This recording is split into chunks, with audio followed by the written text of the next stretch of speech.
काय आहे, हा क्रँकशाफ्ट आपला बरोबर. क्रँकशाफ्ट गोल फिरतोय. क्रँकशाफ्टच्या पुढं काय आहे लावले, फ्लायव्हील. फ्लायव्हील म्हणजे मोठं चाक असतं लोखंडाचं, ते पण काय होते, गोल फिरतं बरोबर. त्याच्यानंतर इथं तुमचं काय आहे, हा मेंबर आहे मध्ये एक तुमचं एक शाफ्ट आहे, आणि त्या शाफ्टला कसं लावलं त्यांनी, स्लायडिंग असं स्लाईड होऊ शकतं हा शाफ्ट बरोबर नाही. याच्यावरती जे काय आहे ते काय होऊ शकतं, असं स्लाईड होऊ शकतं. त्याच्यानंतर तुमचे मध्ये तुमचं इथं काय आहे, एक प्रेशर प्लेट आहे बरोबर. ही मध्ये काय तुमची सॉरी इथे तुमचं काय आहे, फ्रिक्शन प्लेट आहे. फ्रिक्शन प्लेटला दुसरं नाव काय असतं, क्लच प्लेट बरोबर. ही जी आहे ती काय आहे तुमची क्लच प्लेट. क्लच प्लेट म्हणा किंवा फ्रिक्शन प्लेट म्हणा. नंतर इथं तुमचं काय आहे, प्रेशर प्लेट. जे प्रेशर अप्लाय करतं ते कोण करते, प्रेशर प्लेट बरोबर. आणि हे कोणाला जोडलेलं तुम्ही, गिअरबॉक्सच्या शाफ्टला. हा गिअरबॉक्सचा इनपुट शाफ्ट आहे बघा, असं तुमचा गिअरबॉक्सचा इनपुट शाफ्ट आहे. हे तुमचं काय आहे, क्लच पॅडल आहे. तुमचा पाय मार तुम्ही जिथं दाबता, हे पाय दाबले की काय होणार, ते डिसएंगेज होणार, बाहेर जाणार ते उलटा.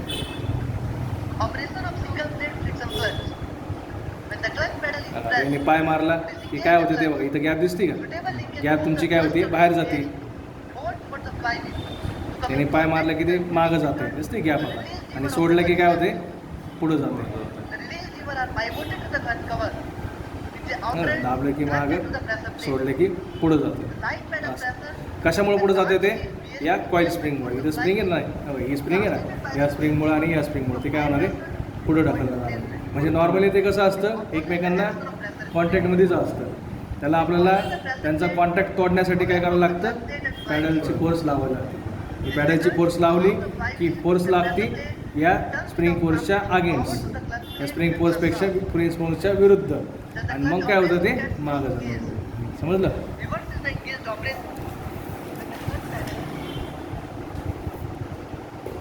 आता पहिला पॉईंट काय, सिम्पल लिहिलं आहे आपण.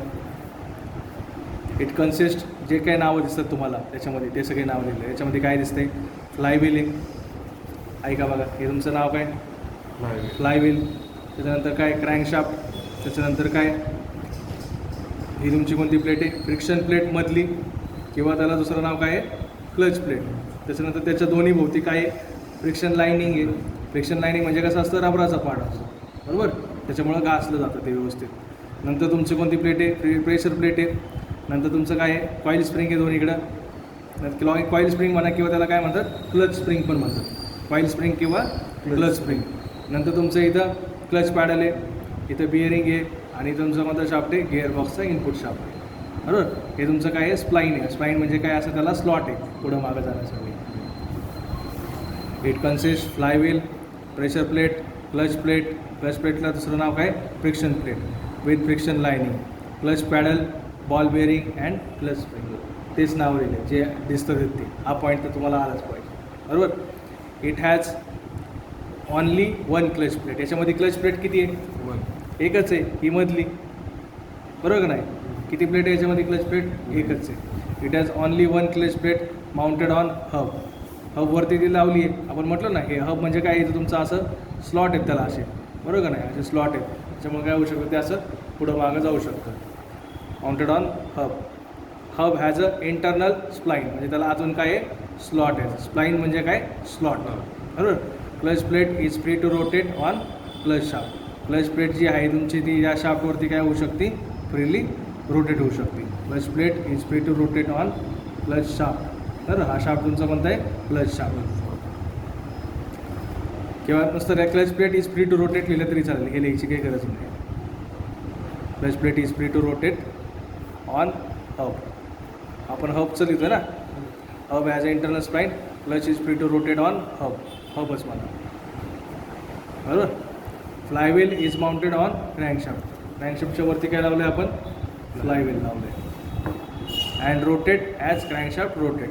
क्रँकशाफ्ट जसं फिरते तसंच तुमचं काय होते, फ्लायव्हील गोल फिरते. Clutch pedal is having friction lining on both side. Clutch प्लेटला दोन्ही साईडला काय आहे, फ्रिक्शन लाईनिंग आहे दोन्ही साईडला बरोबर. Clutch plate is having friction lining on both side. Clutch plate and pressure plate is kept in engage position with the help of clutch spring. Clutch plate and pressure plate is kept always kept in engage position. याचा अर्थ काय? Always ते एकमेकांच्या engage पोझिशनला असतात, बरोबर. कोणामुळं? स्प्रिंगमुळं, बरोबर. Always kept in engage position with the help of clutch spring, बरोबर. आता आपण लिहिणार working. When clutch pedal is press, जेव्हा क्लच पॅडल मी प्रेस करणार तेव्हा काय होणार? The pressure plate is move towards right side. Pressure plate तुमची जी आहे ही तुमची कुठं मूव्ह होणार आहे? राईट साईडला मूव्ह होणार, बरोबर का नाही? राईट साईडला मूव्ह होणार. Pressure plate is move towards the right side against the spring force. Spring फोर्सला विरोध करून, कारण स्प्रिंग फोर्स काय करते? त्या क्लच प्लेटला, प्रेशर प्लेटला कुठं टाकते? डाव्या साईडला, लेफ्ट साईडला टाकते. त्याला विरोध करून ते कुठं जाते? राईट साईडला जाते, बरोबर.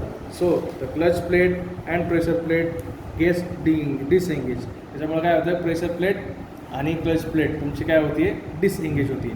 And now power of crankshaft does not transfer to gearbox shaft. असं झाल्यामुळे काय होऊ शकतं? पॉवर तुमची इंजिनची जाणार का? क्रँकशाफ्टची म्हणजेच कोणाची? इंजिनची. Engine power does not transfer. Simple तुम्हाला हे आवडलं असेल तर काय लिहिणार? Power does not transfer from engine crankshaft to gearbox input shaft. दरवेळेस आपण जे लिहितो तेच. क्लच शाफ्टपासनं क्रँकशाफ्टपासनं कुठं? गिअरबॉक्सच्या इनपुट शाफ्टला. हे झालं जेव्हा पॅडल तुम्ही प्रेस करतात त्याला, बरोबर का नाही? आपलं कन्फ्युजन काय होतं? ज्यांना माहिती नाही त्यांना की प्रेस केल्यावरती एंगेज झाले पाहिजे, तसं नाही आहे. ते नॉर्मली काय आहे? एंगेज पोझिशनला आहे. त्याला बाहेर काढण्यासाठी आपल्याला काय दाबावं लागतं? क्लच दाबावं लागतं, बरोबर का नाही? क्लच दाबला की ते डिसएंगेज होणार, ते निघणार बाहेर.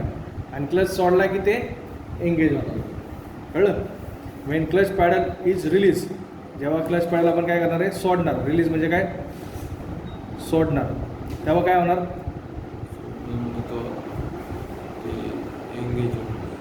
एंगेज होणार. The pressure plate moves towards left side. Pressure plate कुठं जाणार? लेफ्ट साईडला जाणार, बरोबर का नाही? राईट साईडला आली ती, ते कुठं जाणार? आता परत लेफ्ट साईड जाणार. कोणामुळं? स्प्रिंग फोर्समुळं. Due to spring force. समजते?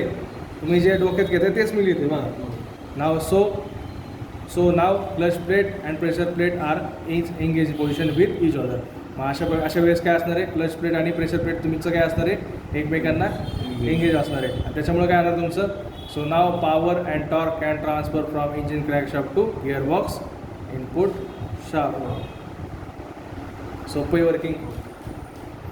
सिंगल प्लेट क्लचचं जर वर्किंग येत असेल तर मल्टी प्लेट क्लचचं फ्रीमध्ये येतं. ॲडव्हान्टेजेस काय याचं? आता ही डायग्राम काढायची 100 वेळा काढा.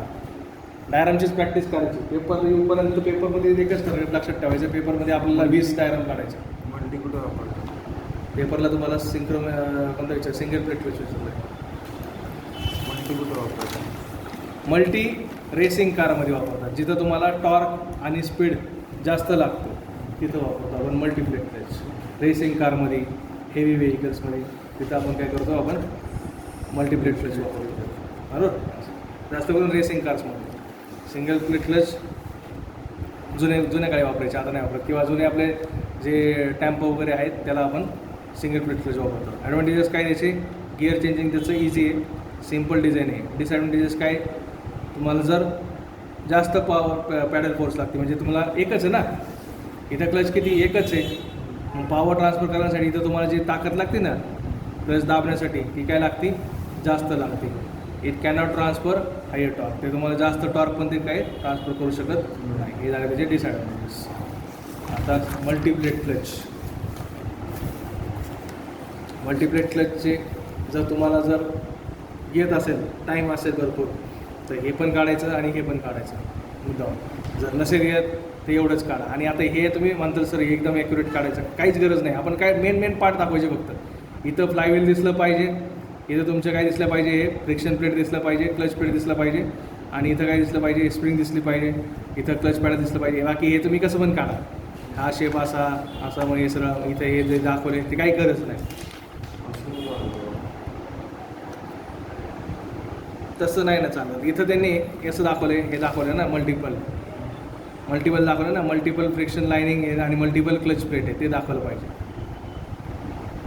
कळलं? आता याच्यात काय? मग पहिला पॉईंट पहिला points of it is modification of single plate clutch where we use more number of friction plate. याच्यामध्ये जास्त प्रमाणात काय आपण वापरले आहेत, फ्रिक्शन प्लेट वापरले. फ्रिक्शन प्लेटला दुसरं नाव काय असतं, क्लच प्लेट. किती प्लेट असतात क्लचमध्ये, दोनच असतात. एक म्हणजे फ्रिक्शन प्लेट, फ्रिक्शन प्लेटला दुसरं नाव काय, क्लच प्लेट. कळलं, फ्रिक्शन प्लेटला दुसरं नाव काय, क्लच प्लेट. आणि दुसरी प्लेट कोणती असते, प्रेशर प्लेट. दोनच प्लेट, एक प्रेशर प्लेट आणि एक क्लच प्लेट. क्लच प्लेटला दुसरं नाव काय, फ्रिक्शन प्लेट. क्लच फ्रिक्शन एकच आहे, क्लच आणि फ्रिक्शन एकच आहे, क्लच आणि फ्रिक्शन एकच आहे, लक्षात ठेवा. क्लच प्लेट म्हणजेच फ्रिक्शन प्लेट आणि दुसरी प्लेट कोणती आहे, pressure plate. Due to this more number of friction plate friction surface increases. इथे जास्त प्रमाणात आपण फ्रिक्शन प्लेट वापरल्यामुळं काय झालं आहे, फ्रिक्शन सरफेस म्हणजे तुमचं इथं घर्षण काय आहे, जास्त आहे. हे प्रत्येकजण काय करतं, एकमेकांना घासतंय आणि इथं कसं होतं, मगाशी तो एकच हात होता, इकडे एक हात आणि इकडे एक हात, लेफ्ट साईड आणि राईट साईड. आता इथे किती आले हात, असे भरपूर आले, 4-5 हात आले एकत्र. त्याच्यामुळे तुमचं काय होणार आहे, जास्त पॉवर ट्रान्सफर करणार, जास्त टॉर्क ट्रान्सफर करणार, जास्त पॉवरफुल गाड्यांना हे आपण वापरतो. Due to this more number of friction plate friction surface increases. Friction surface तुमचे काय होतं, ते इन्क्रीज होत होतं. And hence torque transmission capacity of multiplate clutch is more. Transmission capacity काय त्याची जास्त आहे. It has number of clutch plate mounted on hub. इथं पण काय तुमचा हा हबच आहे, हे तुमचं काय दाखवलं आहे, हब आहे. या हबवरती हब शाफ्ट, हब म्हणा किंवा शाफ्ट म्हणा, दुसरं काय ते एकच आहे. त्याच्यावरती पण इथं स्लॉट दिलेले आहेत, सगळे स्लॉट कुठं बसवले आहेत, ते याच्यावरती बसवले आहेत. It has number of clutch plate mounted on the hub which has internal spline. Clutch plate is free to rotate on clutch shaft. Clutch शाफ्टवरती, क्लच शाफ्ट म्हणा किंवा दुसरं काय म्हणा, हब म्हणा. तुम्हाला मागं आपण हब म्हटलं, तर इथं पण काय म्हणा, हबच म्हणा. हबवरती ते काय होणार आहे, स्लाईड होऊ शकतात इझिली. बाकी पुढचे जे वर्किंग आहे ते 4, 5, 6, 7 सगळं सेम आहे. काय होतं 4था पॉईंट मागचा, सिंगल प्लेट क्लचचा 4था point. Clutch plate is having friction lining on both side. Clutch प्लेटला दोन्ही साईडला फ्रिक्शन लायनिंग आहे. त्याच्यामुळं काय होते, clutch plate and pressure plate is kept in engage position with the help of clutch spring. Clutch स्प्रिंगच्या साहाय्याने आपण ते काय करतो, एकमेकांना एंगेज करतो. आता जेव्हा क्लच पॅडल प्रेस करणार तेव्हा प्रेशर प्लेट तुमचे राईट साईडला जाणार against the spring force.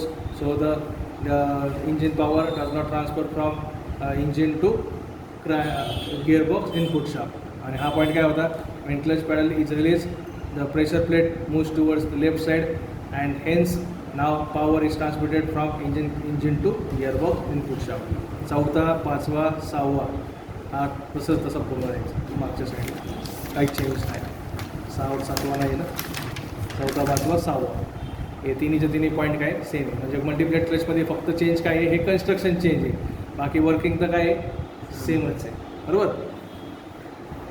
Application काय आहे, इन रेसिंग कार्स आणि इन हेवी ट्रान्सपोर्ट व्हेकलला आपण ते वापरतो. आता सेंट्रिफ्युगल क्लच. सेंट्रिफ्युगल क्लच कसं आहे, मोठी होईल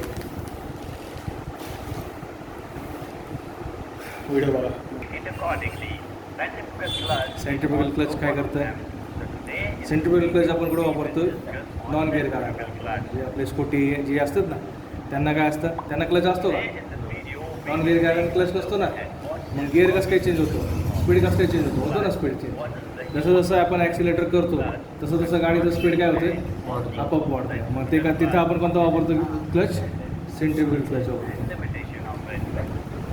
Centrifugal clutch works on the principle of centrifugal force, which means when engine speed reaches a specific RPM, it generates enough centrifugal force inside the clutch, त्याच्यामध्ये काय आहे, which results in clutch engagement.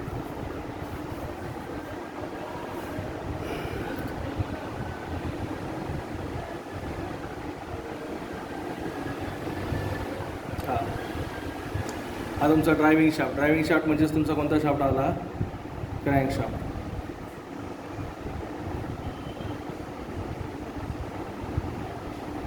हा तुमचा असतो काय, crank shaft. Crank शाफ्टवरती काय बसवले मी, असे शू बसवले 1, 2, 3 आणि 4. त्या शूच्या आतमध्ये काय बसवले, स्प्रिंग बसवले, बरोबर. शू आणि शूच्या भोवती मागच्या साईडला हे तुमचं काय फ्रंट व्ह्यू आहे आणि हा तुमचा कोणता व्ह्यू आहे, साईड व्ह्यू आहे. समोरनं कसं आहे बघा, हा तुमचा क्रँक शाफ्ट आहे. ड्रायव्हिंग शाफ्ट म्हणजेच कोणता तुमचा असतो, क्रँक शाफ्ट, बरोबर. हा क्रँकशाफ्ट आहे. या क्रँकशाफ्टवरती काय बसवलं आहे मी असं हे शू बसवले, फ्रिक्शन लाईनिंग बसवलेत आणि फ्रिक्शन शू बसवले, बरोबर. हे तुम्ही काय केले, पुढं कवर बसवले त्याला, हे पुढं त्याला कवर आहे. हां, त्याच्यानंतर इथं तुमचं काय आहे, हे फ्रिक्शन लाईनिंग आहे. फ्रिक्शन लाईनिंग म्हणजे आपलं ब्रेकचं बघितलं ना, ब्रेक लायनर कसे असतात तसंच सेम असं रबराचं असतं, असं रबराचं वेगळं मटेरियल असतं ते घासणारं, त्या मटेरियलचं इथं असं असं हां ते असतं. आणि याला मागच्या साईडला काय आहे, हे तुमचं इथं काय आहे, क्लच प्लेट आहे. ही तुमची कोणती प्लेट आहे, क्लच प्लेट आहे. आणि क्लच प्लेट कुठं जोडली मी, ही या ड्रिव्हन शाफ्ट. ड्रिव्हन शाफ्ट म्हणजेच माझा कोणता, हा गिअरबॉक्सचा.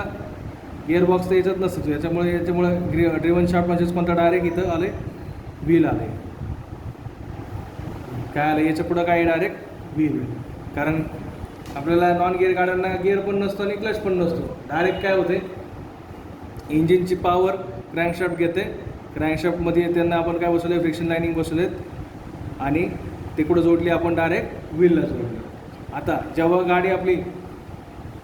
गाडी आपली चालू असणार, बरोबर, नॉर्मल स्पीडला, हळू स्पीडला, तेव्हा काय होणार, हे हळूहळू गोल फिरायला चालू होणार. गोल फिरायला चालू झालं की हळूहळू काय होणार, हे असं गोल फिरल्यामुळं सेंट्रिफ्युगल फोर्स तयार होणार. म्हणजे हे असं गोल फिरते, सेंट्रिफ्युगल फोर्स तयार होणार. सेंट्रिफ्युगल फोर्स म्हणजे काय सांगतो, हे असं गोल फिरणार आणि त्याच्यामुळं काय होणार, हे तुमचं फ्रिक्शन लाईनिंग हे काय होणार, असं लांब जाणार. हे असं कुठं जाणार, हे इकडनं सेंटरपासनं काय होणार, हे असं लांब जाणार, मागं जाणार. आणि हे मागं येऊन कोणाला टच होणार, हे फ्रिक्शन लाईनिंग कोणाला टच होणार, या क्लच प्लेटला टच होणार. या क्लच प्लेटला काय होईल, ते असं इथं गॅप दिसतोय आत्ता, तो गॅप राहणार नाही, तो कुठं जाणार, हे फ्रिक्शन लाईनिंग कुठं जाणार, पुढं जाऊन टच होणार याला आणि याला टच झालं की त्याच्यामुळं काय, फ्रिक्शनमुळे काय होणार आहे, हे पण काय होणार आहे, गोल फिरायला चालू होणार. हा तुमचा जो क्लच शाफ्ट आहे, क्लच प्लेट आहे, ही जो क्लच प्लेट आहे ते पण काय होणार आहे, गोल फिरायला चालू होणार. आणि हे गोल फिरायला लागलं की तुमचं फायनल तुमचं काय होणार आहे, व्हील तुमचं काय होणार, हा शाफ्ट ड्रिव्हन शाफ्ट गोल फिरणार आणि ड्रिव्हन शाफ्टचं पुढं काय बसवलं आहे आपण, व्हील बसवलं आहे, बरोबर. आता जसं तुमचं स्पीड वाढणार तसं याचं जे एकमेकांमध्ये जे असं घट्टपणा आहे, आता कसं समजा तुमचं स्पीड कमी, बरोबर, आता कसं आहे, मला हात जसं आहे तसं गॅप आहे असं, बरोबर. एंगेज आहे, जेव्हा स्पीड गाडी तुमचं 0 पोझिशनला आहे तेव्हा तुमचं हे काय असणार आहे, पूर्ण डिसएंगेज असणार आहे. तुमचा स्पीड वाढला हळूहळू हे एंगेज व्हायला लागलं. एंगेज झालं म्हणजे काय, या हाताची स्पीड पुढं गेला, या हाताला गेला, म्हणजे इकडं काय आहे, इंजिन आहे आणि इकडं काय आहे, व्हील आहे. इकडे गिअर काहीच नाही. आता इकडे डायरेक्ट काय आहे, या साईडला राईट साईडला व्हील आहे, बरोबर. गाडीचं तुम्ही समजा स्कूटीवर बसले आणि तुमची एक्सिलेटर दाबायला लागले, तुमचं काय होणार, हळूहळू स्पीड वाढायला लागणार. म्हणजेच काय होणार आहे, स्पीड वाढते म्हणजे गाडीचं चाक चालतंय, म्हणजे हे दोन्ही कनेक्ट झाल्याशिवाय गाडीचं चाक चालणार आहे का, नाही ना. हे दोन्ही कनेक्ट होणार आणि हळूहळू जसं तुम्ही स्पीड वाढवता तसं काय होणार, हे असं एकमेकांच्या आतमध्ये काय होणार आहे, घट्ट होणार.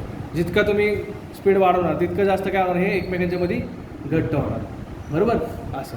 आणि स्पीड कमी केला की हळूहळू परत काय होणार, ते त्याचं असं मागं निघणार. आणि स्पीड पूर्ण गाडी बंद झाली की तुमचं काय होणार, हे मागं होणार असं. म्हणून बघा, आपण जेव्हा नॉन गिअर गाडी उतारावरती बंद करतो, आपण त्याची चावी बंद करतो, तरी पण गाडी बंद होती का आपली, नाही होत. गाडीचा स्पीड जो असतो तोच राहतो, नाही का. जसं आपलं हिरो होंडा गाडीला आपण क्लच दाबून करू शकतो, क्लच दाबून काय करतो आपण, डिसएंगेज करतो.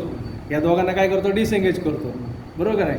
जी हिरो होंडा गाडी असेल आपली, तर आपण काय करतो, क्लच दाबल्यामुळं काय होतं, हे डिसएंगेज होतं आणि आपलं गाडी इकडचे चाक आहे ते कोणामुळे चालतं, या उतारामुळं कंटिन्यू चालू राहतं.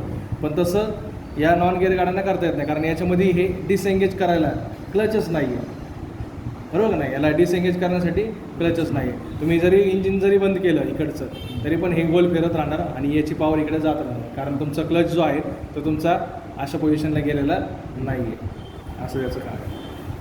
आता तेच 7 minutes.